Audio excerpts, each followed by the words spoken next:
Oregon Territory, 1878. The air, thick with the scent of pine and perpetual damp, carried the rhythmic tap of a single hammer. It was an odd sound for late autumn. The season for building was over. The time for hunkering down had begun. Yet Lars Magnusson worked on. His log cabin was finished, a fine structure of stout Douglas fir, chinked tight against the coming winter. By all accounts, it was a home to be proud of. But Lars was not hunkering down. He was doing something strange, something that made the handful of settlers in the Viridian Valley stop, lean on their axes, and stare. He was covering his brand-new cabin in a second skin. With painstaking care, he was splitting long, thin planks of cedar and nailing them vertically over his perfect log walls. He did not place them tight against the timber. Instead, he nailed them to thin wooden battens, leaving a deliberate, finger-width gap between the new cedar shell and the log structure itself. The valley's self-appointed expert, a master logger named Silas Croft, had watched for 2 days before he finally ambled over. He saw a man committing an act of profound foolishness and felt it his duty to intervene. The work looked insane. It seemed a tremendous waste of labor and precious cedar. To the men who had spent their lives fighting the relentless Oregon rain, it looked like an open invitation for disaster. They gave it a name, a quiet joke whispered over mugs of chicory at the trading post, Magnusson's Hollow Cabin. They believed he was building a trap for the very moisture he claimed to be fighting. But they were wrong. This quiet Norwegian shipwright was not building a trap. He was building a lung. What did this man, a newcomer from a land of fjords and sea spray, understand about wood and water that generations of hardened frontiersmen had missed? What secret was hidden in that hollow gap? That question would be answered not in words, but by the most brutal winter the valley had seen in living memory.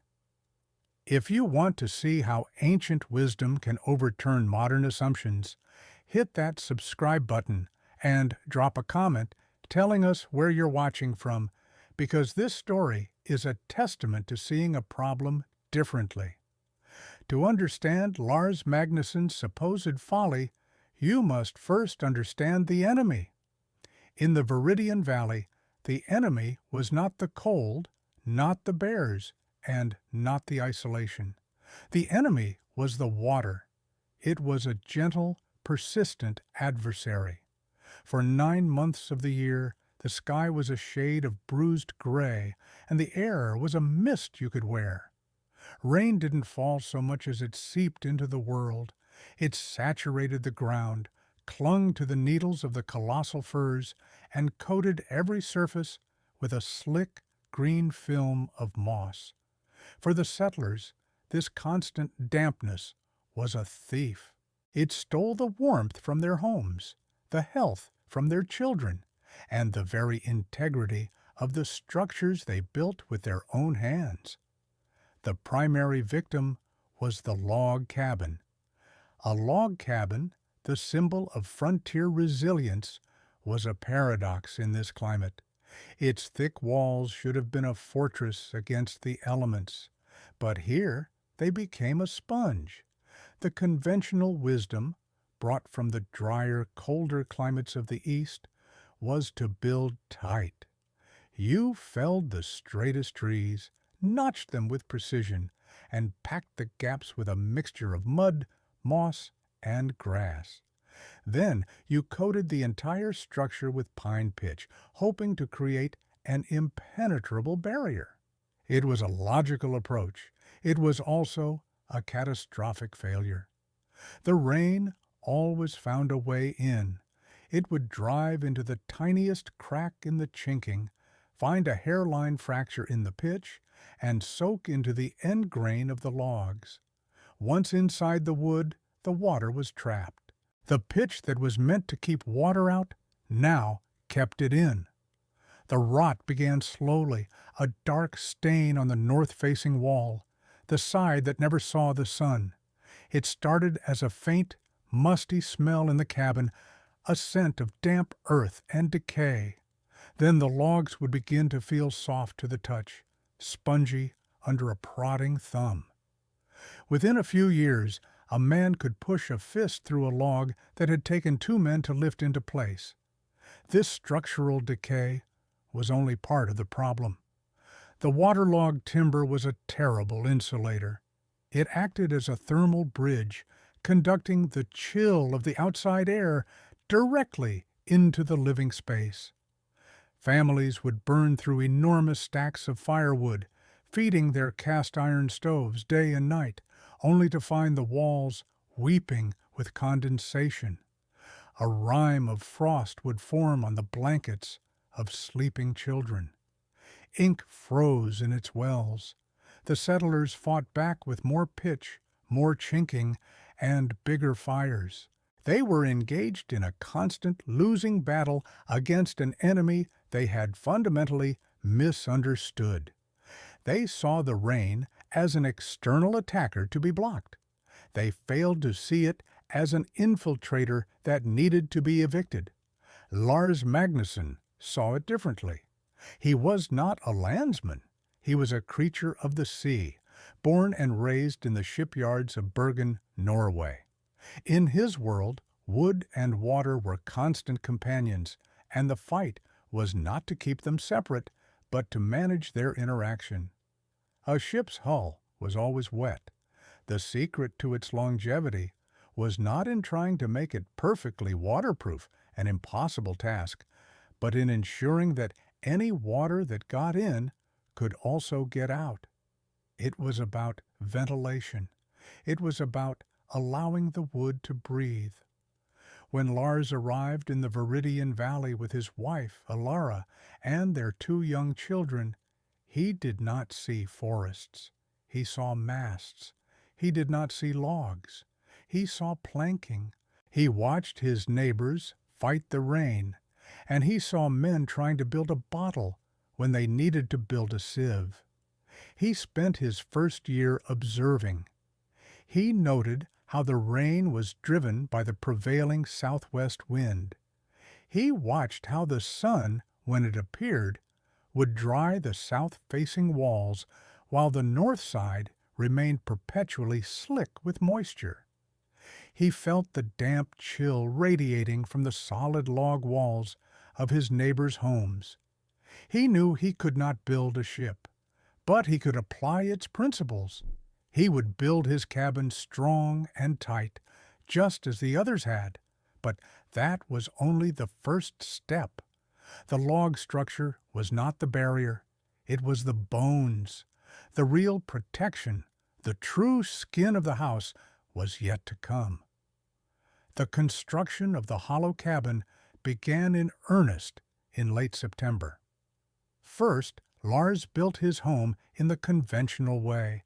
He selected prime, winter-felled fir, straight and true, and with Silas Croft's grudging but professional guidance on local notching techniques, he raised the walls.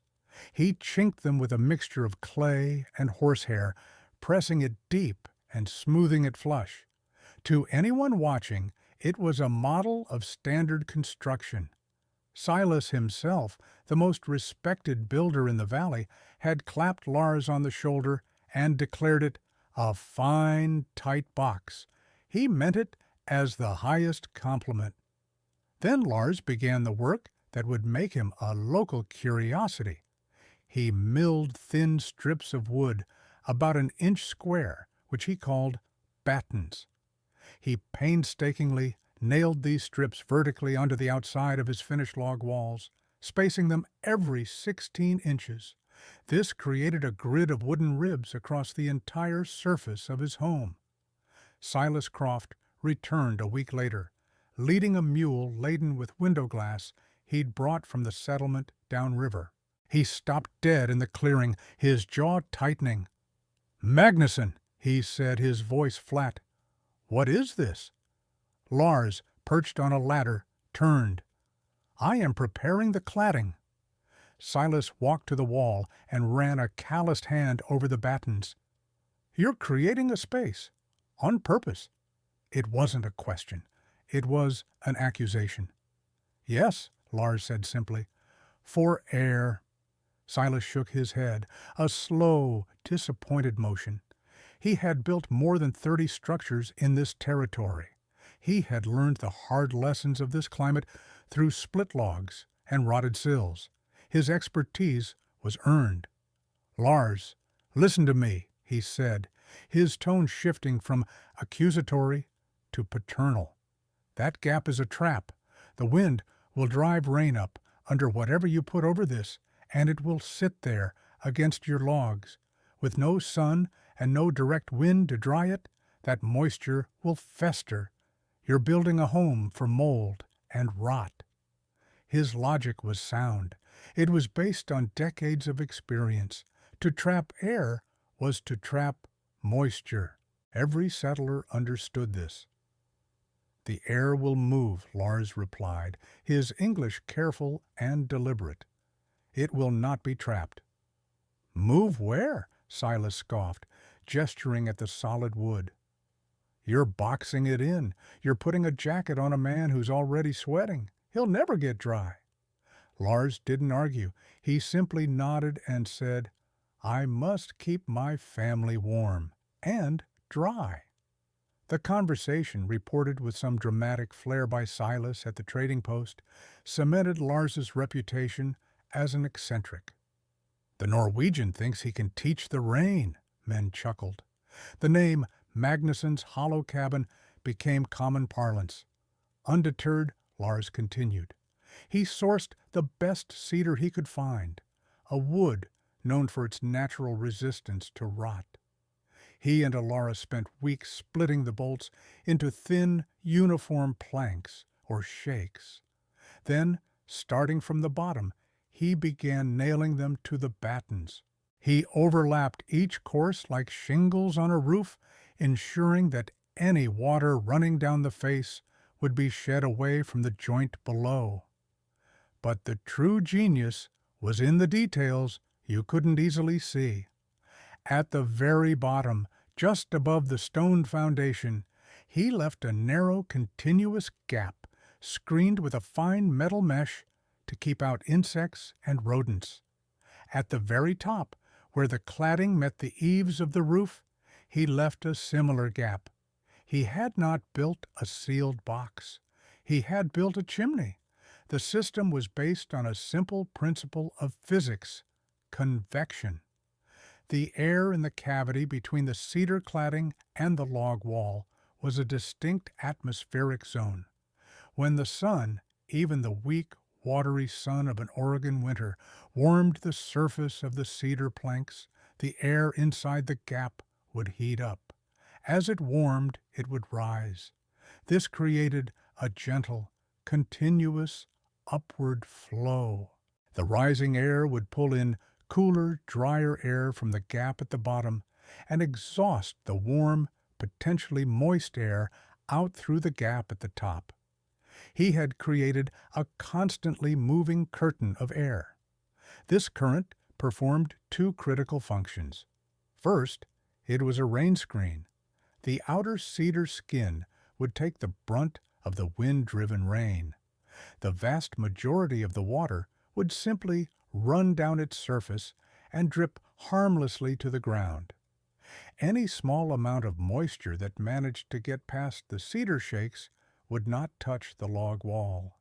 It would be caught in the air gap where the constant, gentle ventilation would carry the moisture away before it could ever be absorbed by the structural logs. The logs of the cabin would never get wet. Second, the system was a remarkable insulator. The still but moving layer of air in the gap acted as a thermal break. In winter, it buffered the log walls from the direct biting cold of the outside air. In summer, it would vent away the solar heat absorbed by the cladding. keeping the interior cool. By the end of October, the work was done. The cabin looked unusual. It was tidy and well-crafted, but its smooth, vertical planking stood in stark contrast to the rugged, horizontal lines of every other log structure in the valley. It looked less like a cabin and more like a large, immaculate packing crate. The mockery did not cease. It intensified. The hollow cabin was complete. Then November came, and the sky fell. It began not as a storm, but as a change in the quality of the light. The gray deepened to the color of slate, and the clouds descended until they seemed to snag on the tops of the tallest firs.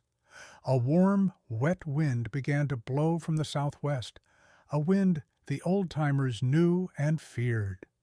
They called it the Pineapple Express. The temperature at dawn on the first day was 45 degrees Fahrenheit. By sunset, it was 44. The rain started just after dusk, a soft, persistent drizzle. For 3 days, it rained. It was a normal, miserable Oregon rain. Firewood consumption went up. Boots were never quite dry. Then, on the 4th day, the real storm hit. The drizzle turned into a deluge. The wind rose to a gale, driving the rain not downwards but sideways. It came in sheets, a solid wall of water that blurred the entire landscape. The gentle murmur of the valley's creek became a dull roar. This was the test. This was the crisis that strips away theory and exposes brute reality. Every building principle, conventional or otherwise, was about to be judged. Inside Silas Croft's cabin, the battle began. His home was the epitome of traditional craftsmanship. The logs were a full 2 feet thick, meticulously notched and chinked. He had personally applied a fresh coat of pine pitch that spring. It was, by any standard, the best-built cabin in the Viridian Valley. By the second week, it was failing. The wind was so powerful it forced water through microscopic cracks in the chinking on the southwest wall. The sheer volume of water running down the logs overwhelmed the pitch, finding the exposed end grain at the corners and soaking in. A dark, map-like stain began to spread across the interior logs. Silas's wife, Mary, had to move their flour sacks and bedding away from the wall. The air grew thick with the cloying smell of damp wood and incipient mildew. The waterlogged walls bled warmth. Silas and his son were constantly feeding the stove, yet a bone-deep chill pervaded the single room. Condensation ran in rivulets down the window panes and slicked the walls. To save firewood, they closed off one corner of the cabin with blankets, huddling together in a small, damp cave of their own making. Silas, a man of immense pride and competence, felt a growing sense of helpless fury. He was doing everything right. He was following the accumulated wisdom of his trade. And it was not enough. Throughout the valley, it was the same story. Roofs made of hand-split shakes, normally sufficient, were overwhelmed. The constant saturation found every weakness. Water dripped onto dining tables and sleeping cots. The ground turned to a sea of mud, making it a treacherous journey even to the outhouse. Livestock, unable to find dry ground, sickened. The storm was relentless. It did not pause. For 21 days, the rain and the wind hammered the valley. The world was reduced to the sound of water drumming on the roof and the howl of the wind in the trees. In the 3rd week, a new fear began to creep into Silas's mind. It was a nagging, shameful thought that surfaced in the cold hours before dawn. He thought of Lars Magnusson. He pictured the foolish Norwegian and his family huddled in their hollow cabin. He imagined that ridiculous air gap, now surely a vertical swamp. He envisioned the water pouring in from the bottom and top, trapped against the logs, turning the cabin into a death trap of rot and cold. He felt a pang of guilt. Had he been too harsh? Should he have been more forceful in his warnings? The man was a newcomer, ignorant of their ways. Pride was a dangerous thing.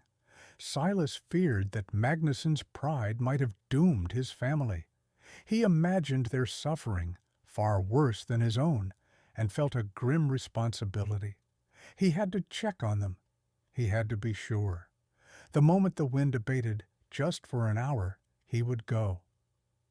Before you witness the moment that changed everything for the settlers of the Viridian Valley, I need to ask for your support.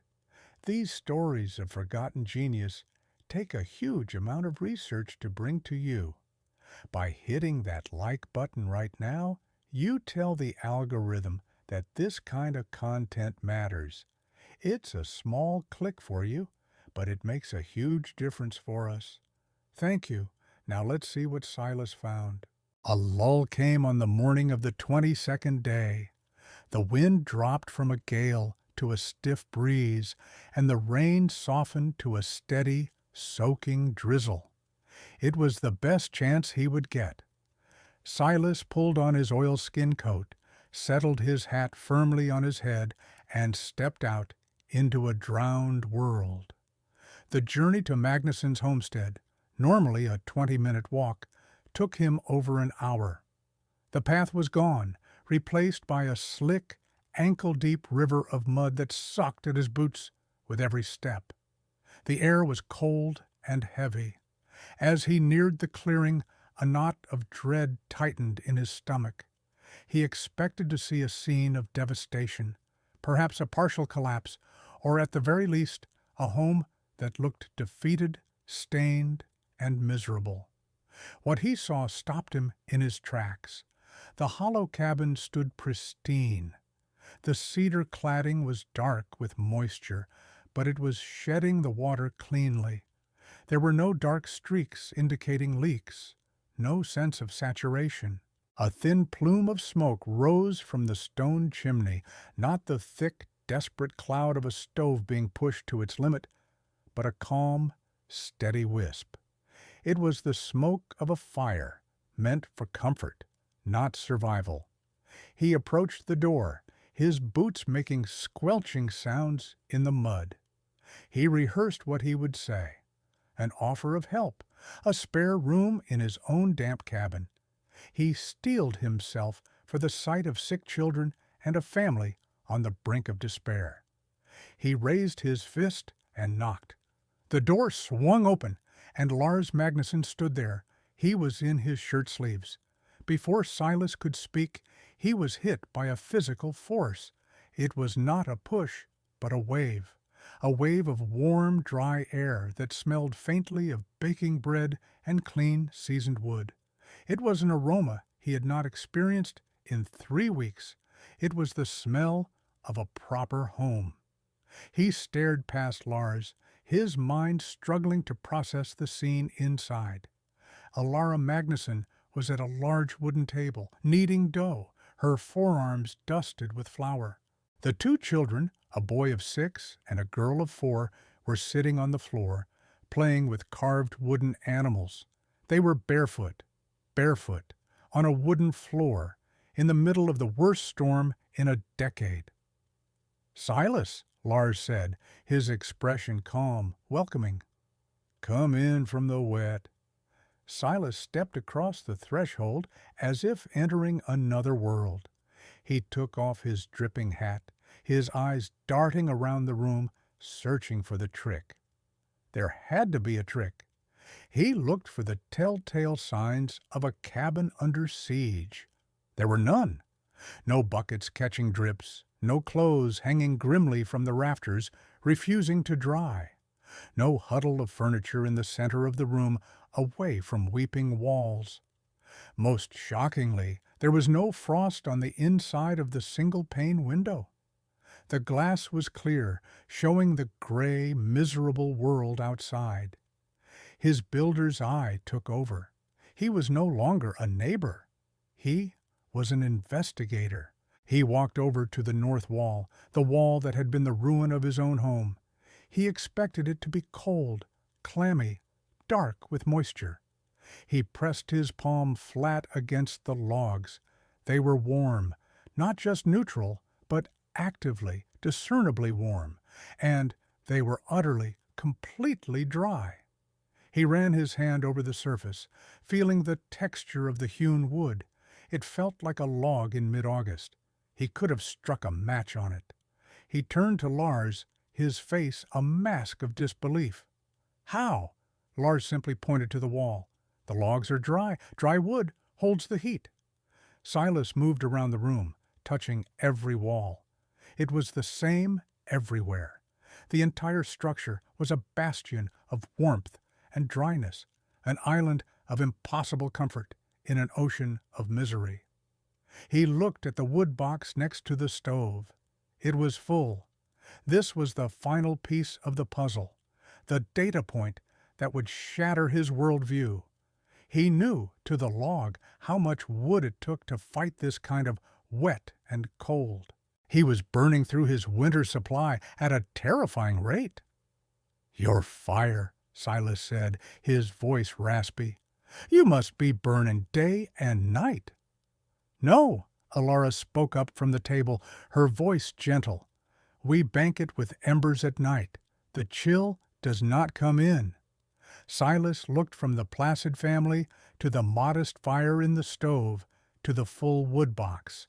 The numbers didn't add up. The evidence of his senses contradicted a lifetime of experience. "How much wood have you used?" he asked, the question coming out more like a demand. Lars considered for a moment. "Since the storm began? Perhaps a quarter of a cord." A quarter of a cord. The words hit Silas like a physical blow. He had burned through more than a full cord. 4 times the amount. And for what?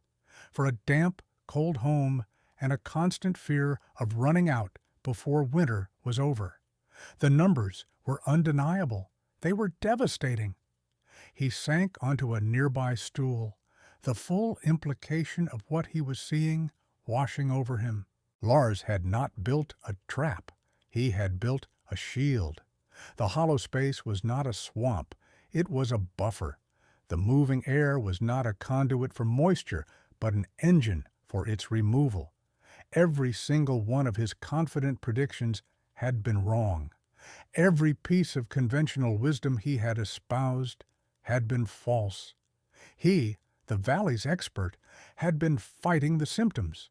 Lars Magnusson, the quiet outsider, had cured the disease. He looked up at the Norwegian, at this man he had privately mocked and publicly doubted. He saw no triumph in Lars's eyes, no hint of "I told you so." He saw only a simple, honest man who had sought to protect his family. The shame was sharp, but it was quickly overshadowed by a dawning, electrifying sense of revelation. He had just witnessed a miracle of engineering. "I was wrong," Silas Croft said, the words feeling foreign and heavy in his mouth. "Everything I told you about the gap, the rot, I was completely wrong. This works." He stood up, his exhaustion replaced by a surge of urgent energy.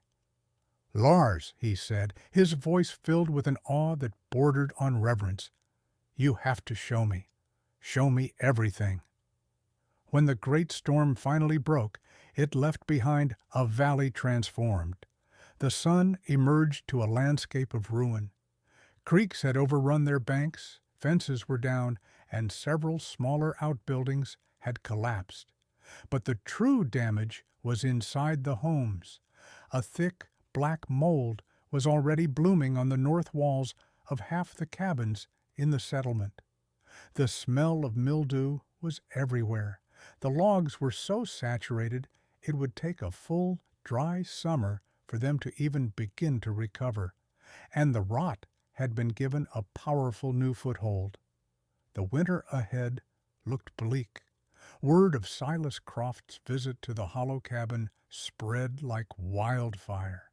At first, it was met with disbelief, but Silas was not a man given to exaggeration. When he began to speak, men listened. He described the warm, dry air. He described the barefoot children. He described the dry walls and the shockingly low wood consumption. He did so without a trace of ego, presenting the facts with the zeal of a convert. He was no longer the skeptic. He had become the innovation's most powerful champion. That spring, a procession of settlers made their way to Lars Magnusson's homestead. They came not to mock, but to learn. Lars, a man who never sought the spotlight, found himself an unlikely teacher. With quiet patience, he walked them around his home, explaining the function of the battens, the importance of the air gap at the top and bottom, and the choice of cedar for the cladding. He never once mentioned the ridicule he had endured. When men apologized, he would simply nod and say, "The wood teaches us if we listen." The first to replicate the design was Silas Croft. He spent that summer working tirelessly, stripping the failing pitch from his logs and painstakingly constructing the ventilated rain screen. He made one small modification, using a double layer of shakes for even greater protection against the wind. His endorsement was the ultimate proof. If Silas Croft was rebuilding his own home this way, the method was sound. By the following autumn, 3 more families had built their own versions of Magnusson's Wall, as it was now known. The derisive nickname was forgotten, replaced by a name spoken with respect. The transformation of the community was not immediate, but it was profound. Over the next decade, the ventilated facade became the new standard for construction in the Viridian Valley and the surrounding region. New cabins were built with it from the start. Older cabins were retrofitted. The impact was measured not just in cords of wood saved or cabins that lasted for generations instead of a single decade. It was measured in human terms. It was measured in the sharp decline of winter coughs and lung ailments in children. It was measured in the security a family felt, knowing their home was a true shelter, not a damp cage. It was measured in the dignity of having a warm, dry space to live, even when the world outside was doing its best to grind you down. Lars Magnusson never sought fame or fortune from his idea. He shared his knowledge freely, a quiet gift to the community that had once scorned him. He lived out his days in his warm, dry cabin, a respected elder whose quiet wisdom had changed the lives of everyone in the valley. He had listened to the wood and the water, and they had told him a secret. The best way to fight an enemy is sometimes to give it a path to escape. The story of the hollow cabin is more than just a tale of frontier ingenuity. It's a powerful lesson in the conflict between tradition and innovation. The settlers of the Viridian Valley were not foolish. They were following established wisdom that had worked perfectly well in the climates they came from. Their failure was in their inability to adapt that wisdom to a new and profoundly different environment. Lars Magnusson's advantage was his outsider's perspective. Unburdened by local tradition, he was free to observe the problem for what it was and apply a principle from a completely different craft. What he built is what we would today call a ventilated facade or a rain screen system. It is a cornerstone of modern building science, used on skyscrapers and high-tech structures around the world to manage moisture and improve thermal performance.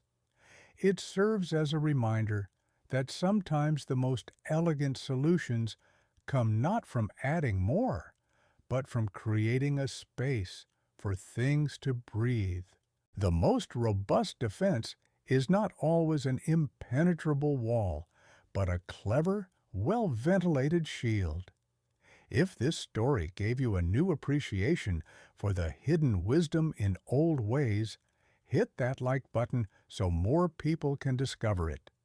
Subscribe to this channel for more stories of forgotten engineering and practical genius.